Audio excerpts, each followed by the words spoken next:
Okay, so in what ways do you feel as if students in the world will benefit from your research? Well, of course, the biggest sign that somebody has benefited from your research is when it gets quoted elsewhere. My original articles got published in very obscure places, not important journals. But if it gets quoted elsewhere, in Cambridge um, other Oxford University Press and stuff like that, then you know that people are paying attention to the research and they're building on it. The biggest compliment is when you get superseded. And you get quoted in all these old works, and then they tell why they've come up with something better. Because that's what scholarship is all about, is that you sort of have to build on one another's work. And it's really what scholarship is all about, and why it's so important that we stay involved, and why teaching in the classroom in itself isn't enough.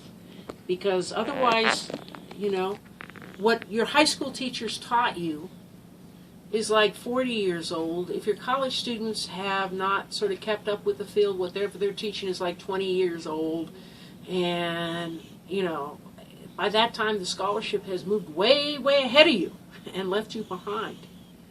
But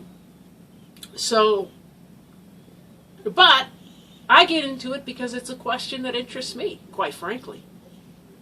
In fact, I have to admit, the worst part I would have with my dissertation was and my master's thesis, is when my advisors forced me to explain why my research was significant. I wanted to look at it and I would say, it's beautiful. Can't you see? What other thing do I need? But you have to be able to make the case that your work is significant, that it furthers the field, etc. And of course, for me, I've done some obscure areas. I do the Baha'i Faith. You never even heard of the Baha'i Faith. And I totally learned about it today. Students are going to learn the Baha'i Faith. You know what? Zoroastrianism is even smaller than the Baha'i Faith. It's hard to find a religion that's smaller. And it's weird. I heard about that in World Civilization. Because it's a very old religion. Yes. It's a very old religion, whereas the Baha'i Faith is very new. The Baha'i Faith is only about 180 years old, whereas Zoroastrianism is, about 3,000 years old. Yes. Right? But it's still, it's a minuscule religion. And, so there would be a lot of people that would go, well, who cares? But when you can look at the development of any religion in some ways, or any culture, in some ways you're looking at them all. There's a wonderful sticker, I guess, that historians used to have. I guess it came out of the University of Wisconsin, which probably does more work in third world studies than anything else. But it goes, research, think globally, research locally. In other words, you have to, in order to come up with sort of our global paradigms of how things operate, you have to do research on the minuscule level first. And then you get the principles. You develop the principles that can be applied to the larger issues. Like, how does conversion occur within a religion? Okay, I did Zoroastrian conversions to Baha'i Faith in Iran for my master's thesis between 1880 and 1920. That's what I mean about nobody ever touched the topic before. You were the original. But the way that conversion occurs says something about conversion to religion in general, and how it happens, and how it's a gradual thing, and how the beliefs of two religions, how the bridges are built between them, how they will be intermixed for a time, and how, in the case of the Baha'i Faith, the religion develops an independent identity.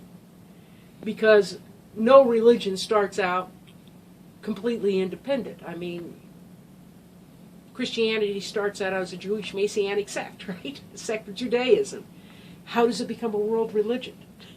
Those are the kinds of issues that are important globally. And you can look at that, and the Baha'i Faith in some ways is important because it's really hard to get back to early Christianity.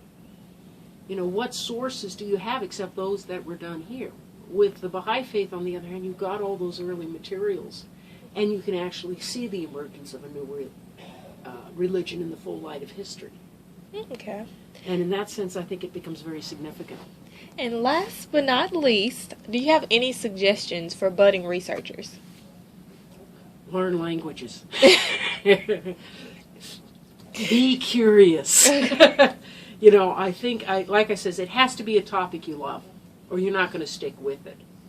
But you also may find, now, that may not be so, learning languages may not be so important in your field, unless you, of course, you want to be a journalist on the Middle East, in which I suggest you go learn Arabic, okay? Depending on what you want to study. But basically, we live in a monolingual society. We got to get over that, because it's not the way the world is. And most original research means you got to get to the primary sources, and the primary sources may not be in your languages. The sooner you start a language, the more successful you're going to be at it. But as far as ultimately, when you're at the very beginning, as soon as you're beginning to work with primary sources and beginning to develop things, you should be going to those conferences. You should be presenting your work as early as possible, because there's nothing that's going to help you better than interacting with other scholars. Not only that, but that's how you get jobs. They look at you, they talk to you, and they even have job fairs at all these conferences, So it's really sort of your best opportunity to really get started in those fields. All right. Okay? Did I give you your 15 minutes of